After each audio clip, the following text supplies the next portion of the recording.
Let's shift our attention to breaking updates coming in. French President Emmanuel Macron has welcomed the U.S. President-elect Donald Trump to Paris for talks on Saturday. Now, this comes ahead of the ceremony to mark the reopening of the Notre Dame Cathedral 5 years after it was ravaged by fire. The trip to France also marks Trump's return to the world stage.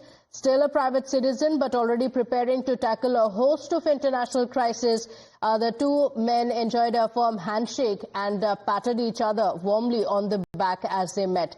It is Trump's first trip overseas since he has won the presidential election a month ago and may offer Macron an early opportunity to play the role of mediator between Europe and the unpredictable U.S. politician, a role the French leader has relished in the past as well. So it's an interesting meeting, a very significant one as well, as Donald Trump has just arrived in France for this meeting, and as they met, a firm handshake, and then of course Donald Trump also is expected to be a part of the inauguration of the Notre Dame Cathedral, reopening after 5 years. It's going to be a big event in France, and it's going to be a very significant visit as well for the former U.S. President and now President-elect Donald Trump as he arrives in France. It will be interesting to see what are the talks that have been that are being held between the two leaders, and in fact the other world leaders as well who are expected to be in attendance. So other world leaders from Europe are also expected to be in attendance for this big event,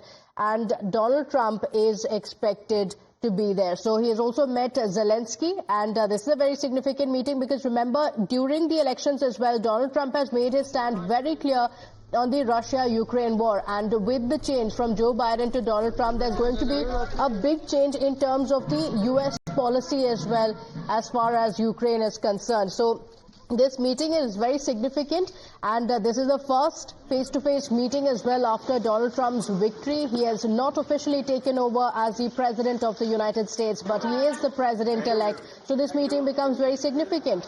Senior Consulting Editor Shinjoy Chaudhary joining us on the broadcast with the details of what this means. Shinjoy, this is a very, very significant meeting, of course, for Donald Trump as well. This is his first visit overseas. He may not be the president yet, but he is the president in waiting. And before he takes over, a lot expected in this meeting. Take us through the details of what the world is going to watch out for in this meeting.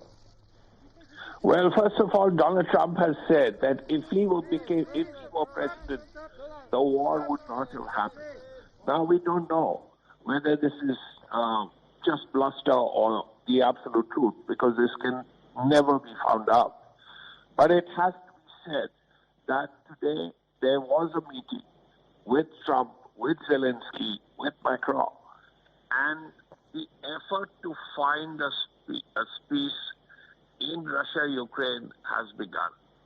And we have to know what the package is, what the peace package is, what the situation will be.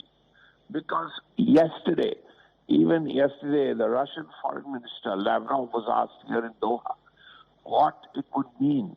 And he said that he wasn't going to speculate about it, though he did say that all this talk about nuclear weapons and all that, the use of nuclear weapons in some ways was very dangerous. Now it has to be seen how this is worked out. He has been Zelenskyy. Now, is he going to meet Putin? And what will be the peace package? That's the issue. Does Zelenskyy want an immediate ceasefire? That's one thing, because that country has suffered enormously. And does he want a ceasefire with negotiations after that? This is exactly what Jaishankar has also said today.